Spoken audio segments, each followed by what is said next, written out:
क्या आपको पता है कि कितने सारे कंपनीज के सीईओ जो हैं वो इंडियन हैं? एक बहुत इंटरेस्टिंग सी लिस्ट आई थी, जिस लिस्ट को आप अपने स्क्रीन पे देख सकते हो कि इतने सारे कंपनीज जैसे कि माइक्रोसॉफ्ट के सत्य नडेला, अल्फाबेट यानी गूगल के सुंदर Pichai, Novartis, Adobe, IBM, Starbucks और भी कितने सारे ग्लोबल कंपनीज का जो सीईओ है वो इंडियन है। और अब तो YouTube का जो सीईओ है वो भी नील मोहन बन चुके हैं। अभी तक सुजैन वोजिस्की थी, अब नील मोहन बन चुके हैं। नील मोहन सर, अगर आप ये वीडियो देख रहे हो तो हाय।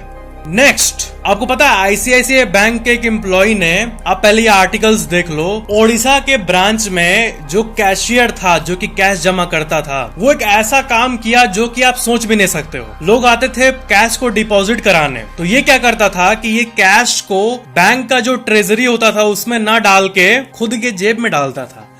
इतना अच्छा नौकरी मिला इतने अच्छे कंपनी में, उसको लिटरली वेस्ट कर दिया। ये ऐसा कौन करता है, लेकिन हुआ है। और इसी घटना से रिलेटेड आप कई मेन स्ट्रीम मीडिया आर्टिकल्स को अपने स्क्रीन पे देख सकते हो। नेक्स्ट, क्या आपको पता है कि इस दुनिया का सबसे लंबा सोने का चेन जो होता है वो 5 किलोमीटर लंबा है। मैंने मीटर नहीं कहा, 5 किलोमीटर। दुबई का ये चेन, जिसे कहते हैं दुबई सेलिब्रेशन चेन, ये करीब 250 किलो का है और ये विश्व का सबसे लंबा गोल्ड चेन है। 5522 मीटर यानी 5 किलोमीटर के आसपास।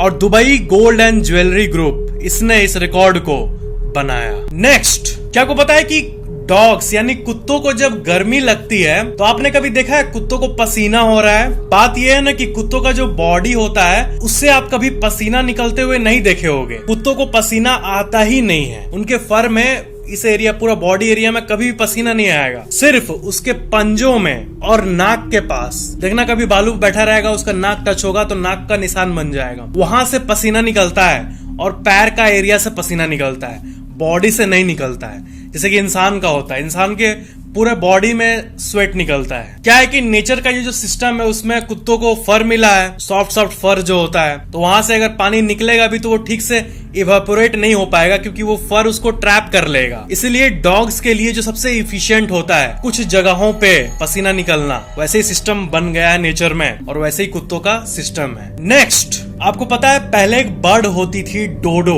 और बहुत सारे ऐसे क्रिएचर्स जो कि लुप्त हो गए, लेकिन साइंटिस्ट कुछ ऐसा कर रहे हैं जिससे इनको वापस लाना संभव हो सकता है। आप पहले इन आर्टिकल्स को देखो कि कैसे सारे एक्सटिंक्ट क्रिएचर्स को जेनेटिक इंजीनियरिंग के थ्रू वो लोग ला रहे हैं, लैब के अंदर एम्ब्रॉयर्स को बनाकर, और DNA सैंपल्स को लेके उसको आर्टिफिशियली बना के वो लोग वापस लाने की कोशिश कर रहे हैं। क्योंकि जो भी क्रिएचर्स थे पहले, उनका कहीं ना कहीं सुराग है, कहीं ना कहीं DNA सैंपल्स है, तो उन सैंपल्स को यूज करके अगर उसको जिंदा कर पाए तो ये बहुत बड़ी सक्सेस होगी। क्योंकि अगर 2-3 को भी बना दिए वो लोग, तो वो आपस में रिप्रोड्यूस करके हजारों लाखों बना सकते हैं। लेकिन इंसान गजब काम करता है, पहले तो मार के एक्सटिंक्ट करेगा, फिर लैब में उसको वापस लाने की कोशिश करेगा।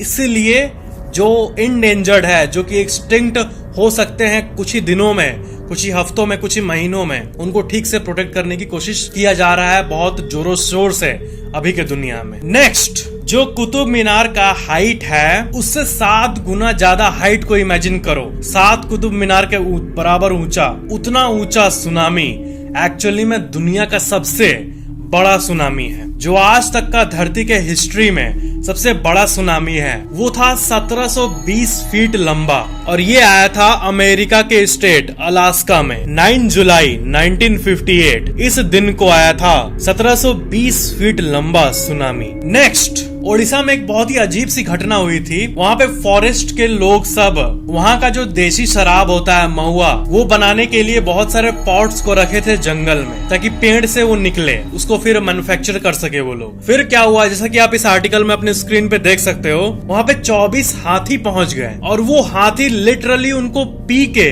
वहीं पे सो गए। कुछ ऐसा हुआ जैसा कि आप देख सकते हो। गजब, हाथी लोग भी पी के टुल हो गए। वो लोग 6 बजे के आसपास जंगल में पहुंचे और देखे कि सारे हाथी मिलके सो रहे हैं। फिर वो पॉट्स को देखे तो देखे वो सब खाली है। इसका मतलब एलिफेंट लोग भी ड्रंक हो सकते हैं। नेक्स्ट, क्या आपको पता है कि ह्यूमंस में इतने सारे ब्लड ग्रुप्स क्यों होते हैं? ये इसीलिए ताकि जो मच्छर है वो अलग अलग फ्लेवर्स को एंजॉय कर सके, अलग अलग फ्लेवर्स को अलग अलग इंसान से टेस्ट कर सके अपने खाने के हिसाब से।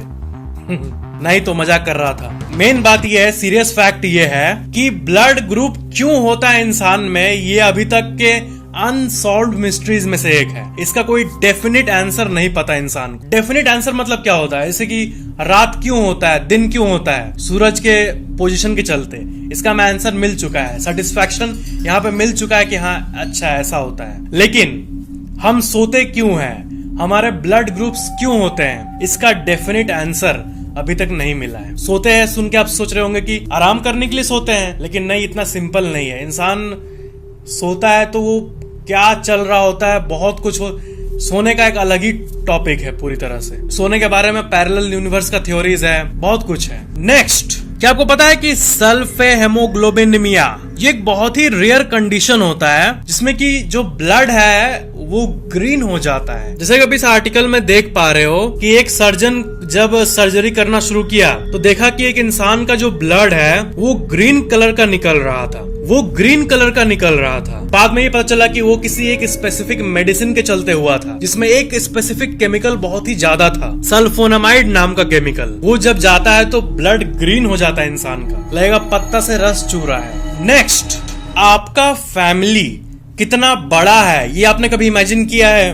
देखो, आपका फैमिली बहुत ज्यादा ही बड़ा है। कैसे? आपका कोई मामा होगा, आपका कोई चाचा होगा, अपने चाचा, चाचू, बड़े पापा, ठीक है। आपके जो चाचा है वो भी किसी न किसी के मामा होंगे, वो किसी न किसी के फूफा होंगे। तो जो इंसान आपके मामा का फूफा है वो फिर किसी न किसी का मामा होगा, और वो जो मामा है वो किसी न किसी का बेटा होगा, और जिसका बेटा है वो किसी न किसी की बुआ होगी।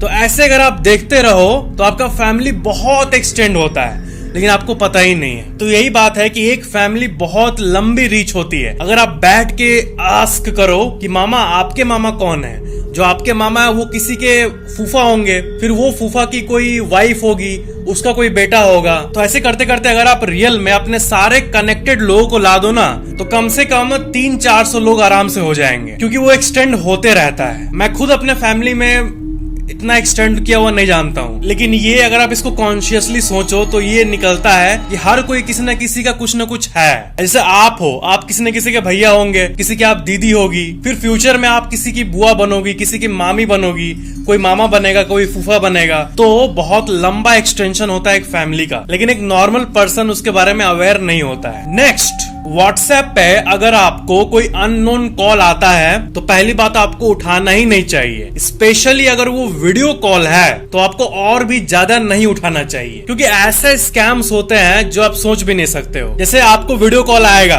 वीडियो कॉल में आपको कोई गलत चीज दिखाया जाएगा और आप उसको देख रहे होगे, दूसरा पार्टी उसका स्क्रीन रिकॉर्डिंग करके आपको ब्लैकमेल करेगा कि देखो आप ये देखते हुए पकड़े गए। तो ऐसे करके इंसान फंस जाता है बिना मतलब के। इसलिए व्हाट्सएप पे अगर कोई अननोन नंबर से वीडियो कॉल आए, ऑडियो आए तो उठाना मत, वीडियो आए तो मर के भी मत उठाना, कभी भी नहीं, क्योंकि बहुत लोग के साथ ऐसा हो रहा है। और आपको कोई ऐसे तंग करे, कॉल करे, ऐसा कुछ भी करे तो आपको तुरंत नियरेस्ट साइबर पुलिस पे उस नंबर को रिपोर्ट करना चाहिए इमीडिएटली, क्योंकि वीडियो रिकॉर्ड करके उसको ब्लैकमेल करना ये सब बहुत चल रहा है आजकल। लेकिन एक चीज है कि जो लोग ऐसा करते हैं ज्यादा शाणा बनते हैं जब वो पकड़े जाते हैं साइबर पुलिस के द्वारा, क्योंकि IP address, mobile, cyber technology इतनी एडवांस है कि आप किस मोबाइल से कॉल कर रहे हो, सिम कहाँ है, वो सब पता होता है पुलिस को। लेकिन आपके मन में एक सवाल आया है कि बहुत बार स्कैम कॉल्स आएगा आपको, ठीक है, स्कैम कॉल्स आएगा, या फिर कई लोगों के साथ ऐसा होता है कि उनका लैपटॉप के अंदर रैंसमवेयर आ जाता है। मतलब किसी बड़े कंपनी का कोई मेन लैपटॉप है जिसमें बहुत सारा डेटा है, तो किसी न किसी तरीके से वो हैक करके कंप्यूटर को लॉक कर देते हैं, फिर कहते हैं कि मेरे को 1 लाख रुपए या फिर 5 लाख रुपए दो, पैसे दे दो, फिर मैं लैपटॉप अनलॉक कर दूंगा। वो ये कहते हैं कंपनी वाले को। फिर कंपनी वाला कॉल पे क्या कहता है पता है? वो कहता है कि देखता हूँ, ठीक है, मैं तो तुम्हारा नंबर पुलिस पे रिपोर्ट कर दूंगा, रुको जा रहा हूँ अभी स्टेशन। वो जाता है स्टेशन में, लेकिन जो कॉल किया है वो उतना बुद्धू नहीं है ना। मेन बात ये है कि वो फेक नंबर से कॉल करते हैं। वो जिस नंबर से कॉल करते हैं उसका आइडेंटिटी अगर पता भी चल जाए तो जो इंसान गड़बड़ी कर रहा है वो नहीं पकड़ा जाएगा। वो लोग इतने चालाक हैं, उनको पता है कि वो अपना पर्सनल नंबर से थोड़ी किसी को धमकी देंगे, वो किसी दूसरे का नंबर यूज करके या फिर किसी दूसरे के आईडी पे स्कैम करके उसके नाम पे सिम लेके ये करते हैं सब। तो इसलिए इसलिए आजकल अटैकर्स लोग भी स्मार्ट हो गए, इसलिए आप लोग को भी अवेयर होना सीखना चाहिए। तो कंप्यूटर या मोबाइल में रैंसमवेयर ना आए, इसके लिए सबसे पहले अननोन ऐप से दूर रहो। कोई भी लिंक भेजे और इस पे क्लिक करो 500 रुपए ये मिल जाएगा, या फिर इस पे क्लिक करो आपका जॉब का ऑफर आया है। तो अगर आपको पता है कि आप नहीं अप्लाई किए हो, या फिर आप तो कुछ, या फिर आपको कैशबैक ये फ्री में क्यों देगा, इतना बड़ा सब दयालु बैठा हुआ है ना, इसलिए आपको स्मार्ट होने की जरूरत है। मोबाइल में कोई अननोन ऐप इंस्टॉल ना करो, सिर्फ और सिर्फ प्ले स्टोर जो ऑफिशियल स्टोर्स है वहां से करो। मोबाइल में ऐप इंस्टॉल करते टाइम एपीके आता है, बहुत कोई फ्री के चक्कर में कहीं और से डाउनलोड कर लेते हैं एपीके, लेकिन वो सेफ नहीं होता है। जो फ्री में दे रहा है उसका भी कुछ ना कुछ फायदा है, तभी वो आपको फ्री में दे रहा है पेड एप्स को। और कंप्यूटर तो और भी ज्यादा खतरनाक है। मोबाइल तो चलो सेफ भी है, आईफोन सबसे ज्यादा सेफ है, एंड्रॉइड में ऐसा कम ही होता है, लेकिन लैपटॉप विंडोज में भर के होता है, इसलिए सेफ होना जरूरी है। इसलिए be alert and be smart. Next, क्या आपको पता है कि दुनिया की सबसे महंगी बिल्डिंग कौन सी है? दिमाग में आता है मुकेश अंबानी जी का ये जो मुंबई का लंबा सा टावर है, जिसका नाम है एंटीलिया, और इसकी कॉस्ट है करीब $2 बिलियन, यानी करीब 16,000 करोड़ रुपए। ये 16,000 करोड़ रुपए के घर में रहते हैं। कोई इंसान अगर 5-10 करोड़ रुपए का घर बना ले तो वो अपने आप को हीरो समझने लगता है,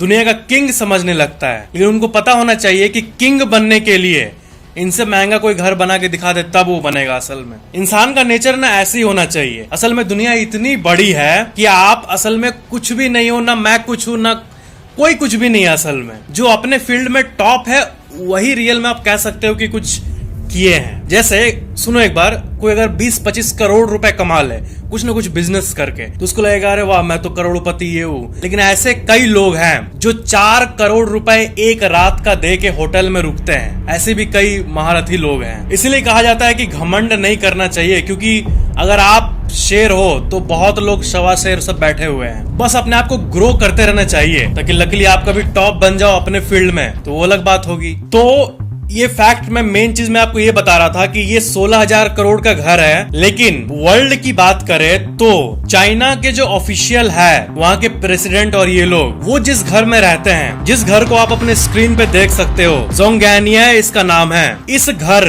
ये दुनिया की सबसे महंगी बिल्डिंग है अगर पैसे की बात की जाए तो, क्योंकि इसकी कीमत, क्योंकि इसका जो वैल्यूएशन है वो करीब $40 बिलियन के आसपास है। यानी एंटीलिया जो घर है उससे करीब 20 गुना ज्यादा महंगा। नेक्स्ट, आप ये सोच के देखो कि दुनिया इतनी एडवांस हो गई है, लेकिन आज तक ऐसी टेक्नोलॉजी को लाने में सक्षम नहीं हुई है जिसमें एक प्लेन क्रैश में लोगों को बचाया जा सके। अगर कोई प्लेन क्रैश के हालत में आ जाता है, फ्यूल खत्म होना, इंजन में आग लगना या ऐसा कुछ, तो यात्रियों का मरने का चांसेस बहुत ज्यादा होता है, क्योंकि या तो वो पानी में गिरेगा या तो जमीन पे गिरेगा। जमीन पे गिरेगा तो जो ऑयल टैंकर से ऑयल स्पिल होगा उसके चलते अचानक से आग लग जाता है। पानी में गिरेगा तो सब डूब के मर जाएंगे। तो अब जाके वो टाइम आया है कि उस पे रिसर्चर्स काम कर रहे हैं। तो अब ऐसा कुछ डिटैचेबल टेक्नोलॉजी आने वाला है प्लेन्स के अंदर। अब क्या है कि इसको इम्प्लीमेंट होने में पता नहीं कितने साल लगेंगे, लेकिन कॉन्सेप्ट बहुत अच्छा है, जिससे अगर कोई प्लेन में गड़बड़ी हो तो लोगों का मरने का चांसेस ऑलमोस्ट 0 किया जा सके। प्लेन में डिटैचेबल केबिन रहेगा। प्लेन का आगे का पार्ट जो है वो डिटैच होके पीछे का पार्ट जो है उस पे पैराशूट निकल जाएगा, जिससे कि सारे पैसेंजर्स बच जाएंगे। अब आप बोलोगे पायलट की इज्जत कहाँ गई, वो क्या करेगा? तो वो लोग जैसे ऐसा कुछ इमरजेंसी होगा तो वो लोग केबिन से हट के पीछे आ जाएंगे। देन वो निकलेगा पैराशूट, आगे का पार्ट जाके जहां क्रैश होगा, पीछे का पार्ट जो है उसके नीचे एक बलून टाइप का फूला हुआ उसको कवर देगा, ताकि अगर वो जमीन पे गिरे तब भी सेफ और पानी पे गिरे तब भी वो तैरता रहे, कोई डूबेगा नहीं। मरने के चांसेस क्लोज टू 0 होगा। मेरे ख्याल से ये सारे प्लेन्स में होना चाहिए, ताकि अगर इमरजेंसी हो तो कम से कम इंसान बच जाए, तो कम से कम इंसान निश्चिंत रहे कि हम तो पैराशूट खुल जाएगा हमारा। मुझे भी डर लगता है बहुत प्लेन में, मुझे सपने आते रहते हैं कि प्लेन ऐसे टेक ऑफ किया, ठीक है, ये तो जाके ऐसे उड़ जाना चाहिए, लेकिन मेरे सपने में पता है क्या होता है, ऐसे प्लेन टेक ऑफ होता है, फिर वो पता नहीं ऐसे इंक्लाइन हो जाता है और फिर डिसबैलेंस होके। इसलिए मुझे प्लेन नहीं पसंद, मुझे अपना कार पसंद। भले ही कार में तेल, होटल में रुकना बीच में, वो एडिशनल खर्चा आ जाए, लेकिन तब भी मेरे को डर लगता है प्लेन में, इसलिए मैं गाड़ी से सफर करता हूँ। नेक्स्ट एक सवाल पूछ रहा हूँ आपसे। मान लो आपके मोबाइल में मैसेज आया कि आपके अकाउंट में कहीं से पैसे नहीं आने, आप तो कुछ किए नहीं हो, लेकिन 8,000 रुपए आ गए। ठीक है, अगर ये किसी सरकार के स्कीम या फिर सरकार की तरफ से आया है तब तो आप इंजॉय करो, अलग बात है। लेकिन वो किसी प्राइवेट अकाउंट से आया है और आपको पता नहीं कि कहां से आया है, तो आप क्या करोगे? तो मेन बात है कि यहाँ पर एक नए स्कैम के बारे में आपको बताना चाहता हूँ, जिसमें आपके अकाउंट में 7-8 हजार रुपए आ जाते हैं, फिर आपको कॉल आता है मेरी बेटी बीमार है, मेरा माँ हॉस्पिटल में है, ऐसे बोलेगा आपको कॉल पे, मैंने गलती से आपके नंबर पे ट्रांसफर कर दिया, आप प्लीज मुझे ट्रांसफर कर दो। फिर ट्रिक यहाँ पे आती है। पहली बात कि आपको दया आ जाती है उस पे उसकी माँ बीमार है भाई, तो वैसे भी तो आपका मनी है नहीं, तो आपको लगेगा चलो दे देता हूँ, क्या ये झमेला, चलो दे ही देता हूँ। तो फिर आप वापस देने जाते हो, लेकिन उस नंबर पे पैसे नहीं जाते हैं। फिर तो वो तो टेंशन का नाटक करेगा अदर पार्टी, फिर वो बोलेगा ठीक है मेरा मोबाइल नंबर पैसे नहीं जा रहे, तो आप एक काम करो, जल्दी मेरे को हॉस्पिटल में पैसे चाहिए, तो मैं आपको एक लिंक भेज रहा हूँ, आप उसमें पेमेंट कर दो, उसमें यूपीआई का ऑप्शन रहेगा। तो वो फिर फिशिंग लिंक भेजता है, जिसमें आप अपना डिटेल डालते हो, लॉग इन वगैरह करते हो, तो बिना मतलब के आप अपना डिटेल उसमें डालते हो, कस्टमर आईडी या फिर कार्ड नंबर दे के आप देते हो उनको, क्योंकि उनको तो इमरजेंसी है। तो ऐसे क्रिंज में मत पड़ना भाई। ये सब होने पे सतर्क रहना, बोलना कि मैंने फैक्टिक्स के वीडियो में देखा है कि ये सब स्कैम होता है और कुछ नहीं। 8,000 रुपए को ऐसे ही भेज देगा ना, अगर कोई आपके अकाउंट में भेजता है तो वो किसी न किसी पर्पस के लिए भेजता है। और मेन बात है कि आपको सीरियस अमाउंट 8,000 10,000 देके आपके बैंक का डेटा लेने में वो लोग दिलचस्पी रखते हैं। और सबसे ज्यादा टारगेट होते हैं बुजुर्ग लोग, जिनको ठीक से मोबाइल चलाना नहीं आता है। अब क्या है कि ऐसा नहीं है कि बस आपका डिटेल लेके वो आपका बैंक खाली कर देगा, ये बोलने की बात है कि आप लिंक क्लिक किया आपका बैंक खाली हो गया, वैसा नहीं होता है। बहुत सारे लेयर्स होते हैं, एम पिन होता है, ट्रांजैक्शन पिन होता है, ओटीपी होता है, इतनी चीजें होने के बावजूद भी मेन बात है जिन बूढ़े या फिर जो बुजुर्ग लोग को नहीं पता, उनका मोबाइल का ही एक्सेस ले लेते हैं। जैसे टीम व्यूअर होता है ना, स्क्रीन को ही वो लोग एक्सेस कर पाते हैं, तो ओटीपी भी आराम से देख लेंगे, ट्रांजैक्शन पिन क्या डाल रहे हो वो भी देख लेंगे, की लॉगर वगैरह के जरिए, की लॉगर और बहुत कुछ होता है इस दुनिया में। तो पहली बात, अनजान लोगों पे भरोसा नहीं करो। ऐसे कोई स्कैम करना चाहे, आप बोलेगा आपको कि मेरी माँ बीमार है, तो आप बोल देना कि नहीं मेरा भाई बीमार है, मैं 8,000 यूज करूंगा। नहीं, ऐसा कुछ मत करना।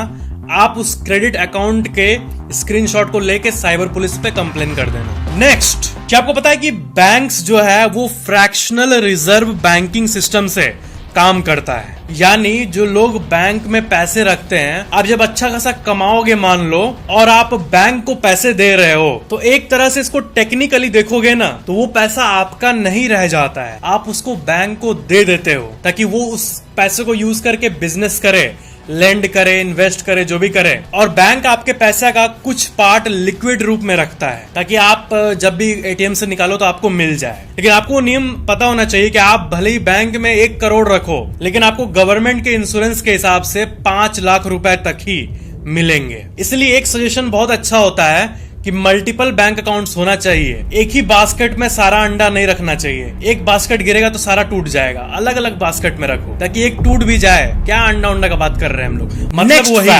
कि जो भी आप कमा रहे हो अपने जिंदगी में, उसको अलग अलग जगह पे इन्वेस्ट करके रखना चाहिए, एक ही जगह पे सब नहीं ठोप देना चाहिए। नेक्स्ट, क्या आपको पता है कि जो आप मोबाइल एक्सचेंज करते हो, जैसे कि आपको पता है कि आप अगर कोई नया मोबाइल खरीदने जा रहे हो, तो अगर आप अपना पुराना मोबाइल का डेटा क्लियर करके वो कंपनी को दे दोगे, तो आपको जो नया मोबाइल है वो डिस्काउंट में मिल जाएगा। लेकिन कंपनी क्या बकलोल है जो आपसे मोबाइल लेके आपको ह्यूज डिस्काउंट्स दे रही है? असल में कंपनीज बहुत ज्यादा मुनाफा प्रॉफिट करती है इसी एक्शन से। कैसे?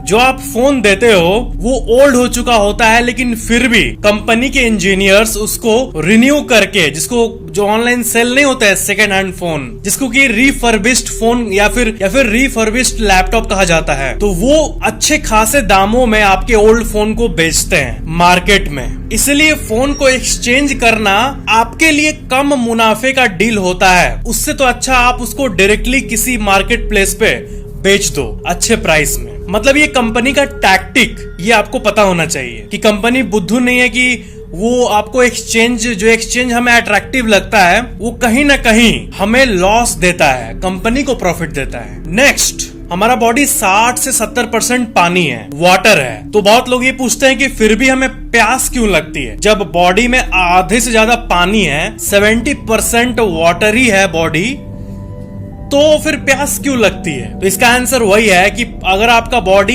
1% भी डिहाइड्रेट होता है तो आपको सिग्नल आने लगता है। आप इसको ध्यान से देखो एक बार, जो आपको भूख लगती है, प्यास लगती है, ये सिग्नल्स होता है बॉडी का। इस सिग्नल को आप कभी ध्यान से ऑब्जर्व करना। आपको प्यास लगी है, ये एक सिग्नल है जो कि बॉडी आपको दे रहा है कि चल 1% पानी कम हो चुका है, अब वापस भर मेरे अंदर। असल में प्यास जब लगती है तो उससे डेथ तभी हो सकता है जब बहुत ज्यादा परसेंट पानी कम हो जाए बॉडी में। लेकिन बॉडी देखो, सिस्टम ऐसा है कि 1% होने पे ही, कि 1% कम होने पे ही, थोड़ा सा ही कम होने पे आपको सिग्नल दे देता है। मतलब जरूरत के पहले ही सिग्नल दे देता है एज अ बैकअप, ताकि आप रेडी रहो और आपको बस प्यास लगने लगे, आप रह ही ना पाओ। नेक्स्ट, क्या आपको पता है कि स्टारबक्स कंपनी का कॉफी नॉर्मल कंपनी से इतना ज्यादा प्राइस होता है? जैसे कि आपको अगर 30 या 50 रुपए में कॉफी मिलता है बाहर, तो स्टारबक्स में वही आपको 250-300 रुपए में मिलेगा, जस्ट बिकॉज ऑफ ब्रांड। लेकिन इस कंपनी ने शुरुआत में एक बहुत ही अच्छी मार्केटिंग टैक्टिक को अपनाया था। आपको पता ही होगा कि बहुत सारे स्टारबक्स में अभी होता है कि नहीं ये तो मुझे नहीं पता, लेकिन शुरू में इसने एक ऐसा काम किया था ना जिससे ये पॉपुलर होने लगा लोगों के बीच में। ये जो कॉफी के ऊपर नेम होता है वो गलत लिखा करते थे ये लोग, और जो हमारा नाम होता है, आप अगर साइकोलॉजी को जानते हो तो आपको पता होगा कि आपका जब भी कोई नेम बुलाता है, जैसे आपका नाम मान लो रोहन है, तो अगर रोहन जब भी आप सुनोगे तो आप कॉन्शियस हो जाते हो। तो उस पे अगर आपका गलत नाम लिखा रहता है, जो कि वो जानबूझ के लिखते थे, तो उससे आपका अटेंशन वहां खिंचता था और आप उसका फोटो क्लिक करके सोशल मीडिया पे पोस्ट करते थे, और पोस्ट करने से उनका हो गया फ्री मार्केटिंग। आपको भी मजा आया गलत नाम लिखा है, आपका भी यहाँ सेटिस्फेक्शन हो गया, कंपनी का भी हो गया, और इससे फ्री मार्केटिंग भी हो गया। नेक्स्ट, एक फोटो दिखा रहा हूँ आपको स्क्रीन पे, इसको ध्यान से देखो। कई लोग का ऐसा प्यूपिल पाया जाता है जिसमें दूर से देखने पे लगेगा आपको कि एक ही प्यूपिल है, लेकिन जब सामने से देखोगे तो ये डबल प्यूपिल आपको दिखेगा। ये भी बहुत ज्यादा ही रेयर कंडीशन नहीं है। नेक्स्ट, जब एआई यानी आर्टिफिशियल इंटेलिजेंस से पूछा गया कि दुनिया की आखिरी सेल्फी कैसी होगी, तब पता है उसने क्या इमेज को जनरेट करके दिखाया? ये वाली फोटो को देखो। आर्टिफिशियल इंटेलिजेंस जो है ना, ये बहुत ही एक कॉम्प्लेक्स सी चीज है। कंप्यूटर होते हुए भी, मशीन होते हुए भी वो चीजों को प्रेडिक्ट करता है, दिमाग लगाता है। और जैसा कि आप इस आर्टिकल में देख रहे हो कि एक आर्टिफिशियल इंटेलिजेंस को जब पूछा गया, यानी धरती पे जब जीवन का समापन होगा तब आखिरी सेल्फी जो इंसान लेगा वो कुछ ऐसा दिखेगा, और इसमें आप डिस्ट्रक्शन को देख सकते हो। मतलब कंप्यूटर हमें ये बताने की कोशिश कर रहा है कि ऐसे डिस्ट्रक्शन होगा और आखिरी सेल्फी, लास्ट सोल जो बचा होगा धरती पे, वो ऐसे सेल्फी को ले रहा होगा। मतलब कंप्यूटर को भी पता है कि दुनिया कैसे एंड होगी। और कितनी अजीब बात है ये कि जब आप एक कंप्यूटर से पूछते हो तो वो अपने में एनालाइज करके ये बताता है कि हाँ ऐसा कुछ सीन चल रहा होगा। मल्टीपल फोटोज को जनरेट करके वो दिखाता है और उनमें से कुछ को आप देख सकते हो। आर्टिफिशियल इंटेलिजेंस ऐसे भी कई केसेस हुए हैं जिसमें वो अपना प्रोग्रामिंग लैंग्वेज बना के आपस में बात करने लगते हैं। जब तक डिवाइसेस हम यूज करते हैं, जैसे कि हम कैमरा को यूज करते हैं, माइक को यूज करते हैं, इसमें अपना कोई दिमाग नहीं है। जब तक ये है तब तक तो सब कुछ सेफ है, हमारे कंट्रोल में है। लेकिन जब दिमाग दे दिया जाए और हद से ज्यादा, तब चीजें थोड़ी हाथों से स्लिप हो जाती है। तो ये थे आज के फैक्ट्स। वीडियो को लाइक जरूर करना, नीचे कमेंट जरूर करना कि वीडियो कैसा लगा, और शेयर जरूर करना, और चैनल को सब्सक्राइब करके बेल आइकन पे क्लिक करके ऑल पे जरूर क्लिक कर लेना, ताकि अगली वीडियो आपके फोन में सबसे पहले मिल जाए। Thank you so much for watching this video.